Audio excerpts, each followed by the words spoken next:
Terrorism has changed. In the past, the predominant threat was highly organised groups with clear political intent. The blunt truth here is that this case is a sign. Britain now faces a new threat. At a residential address, officers attended the scene. Damage was caused to the property's entrance, but nobody was hurt. What does it mean when counter-terrorism officers step into an arson case connected to the Prime Minister? With a second arrest made at Luton Airport, this story has escalated in ways no one saw coming. The charges? Conspiracy to commit arson with intent to endanger life. Some of the most serious accusations imaginable. But here's the question tearing through everyone's mind. Is this really just a random string of fires? Or is something bigger, something far more coordinated, unfolding behind the scenes? Stick with us as we unpack these astonishing developments and connect the dots. What does it mean when counter-terrorism officers arrest someone at an airport in connection to a fire? This isn't your average arson case anymore. The involvement of such a specialised unit reveals that authorities see this as more than a series of isolated blazes. To understand the gravity of the situation, we need to look at the pattern of events tied to these incidents. The timeline itself is alarming. The first fire, a vehicle blaze, occurred on May 8th. Just 3 days later, on May 11th, a residential property linked to Keir Starmer was set alight. The pattern continued with a third fire on May 12th. The fact that all three incidents took place within a span of just 4 days immediately raises red flags. 3 fires, 4 days, all connected to the Prime Minister. The odds of that being random slim to none, as a source emphasised. The blunt truth here is that this case is a sign. Britain now faces a new threat. That threat, of course, remains. But now, alongside that, sometimes inspired by traditional terrorist groups, but fixated. Clearly, this is far more likely to be a coordinated effort than an unfortunate coincidence. The rapid targeting of properties associated with the Prime Minister signals a deliberate and organised approach. Adding to the severity of the situation is the nature of the charges. Conspiracy to commit arson with intent to endanger life. This isn't minor vandalism or a petty criminal act. These are charges reserved for events that pose real, immediate threats to public safety. It's a strong reminder that this goes far beyond a local crime story. The arrest of a 26-year-old man at London Luton Airport underscores just how serious law enforcement considers this case to be.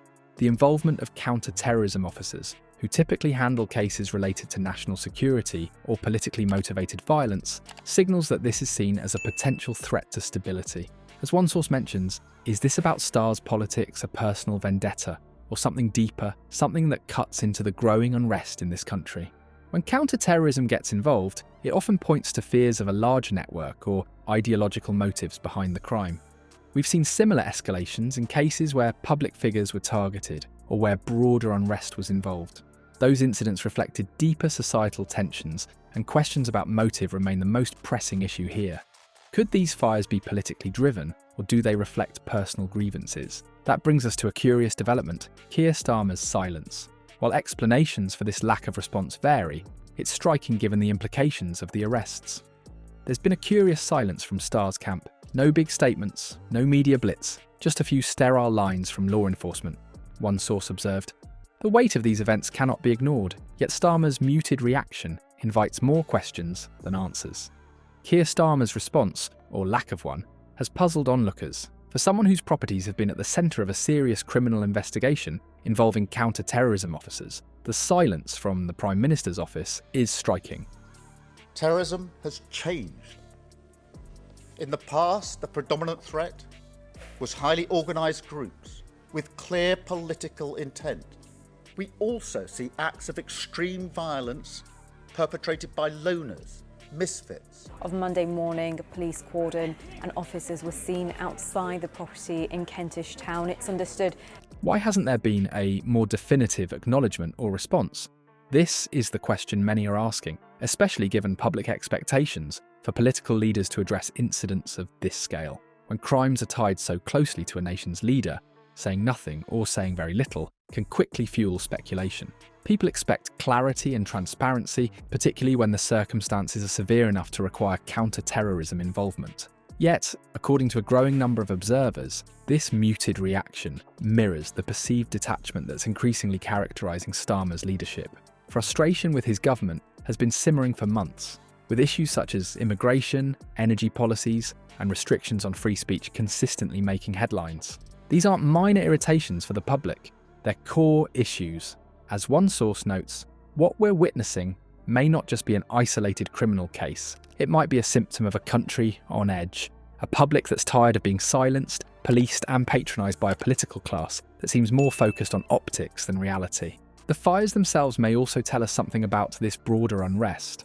Young men in their bedroom, accessing all manner of material online, desperate for notoriety.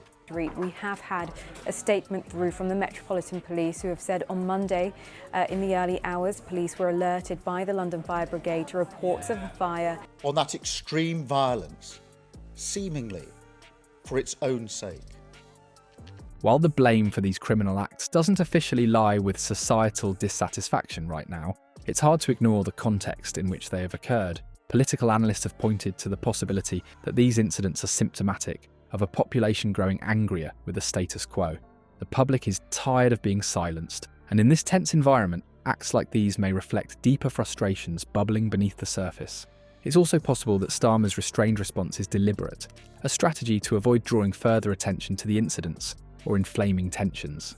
But remaining quiet has its own risks, particularly when people are eager for answers. There's growing frustration, one critic observed. The lack of clarity here. At a residential address, officers attended the scene. Damage was caused to the property's entrance, but nobody was hurt. Sir Keir Starmer still owns the home. However, he does live officially in the Prime Minister's official residence in Downing Street. The fire is being investigated and cordons remain in place while inquiries continue. Feels like yet another example of politics failing to engage when it matters most. Starmer's silence could be interpreted as ignorance, or worse, a refusal to confront the seriousness of the situation. But it may also indicate how much gravity his team sees in this case. Perhaps they believe too much attention could make what's already contentious even worse. Ultimately, what does this say about the current state of political discourse? Is this silence a reflection of a cautious leadership, or is it an example of how disconnected political leaders are from the people they govern? The escalation from a series of arson attacks to being a counter-terrorism case reveals something far larger than an isolated crime. These incidents are a reflection of the deeper tensions gripping the nation, a society where frustration with the political establishment continues to grow. When public distrust in leadership intensifies, the lines between dissent and dangerous acts begin to blur. What does it say about the state of the UK when properties linked to the Prime Minister are targeted in this way? Are these fires just a shocking anomaly, or are they part of a warning sign of something much larger brewing beneath the surface?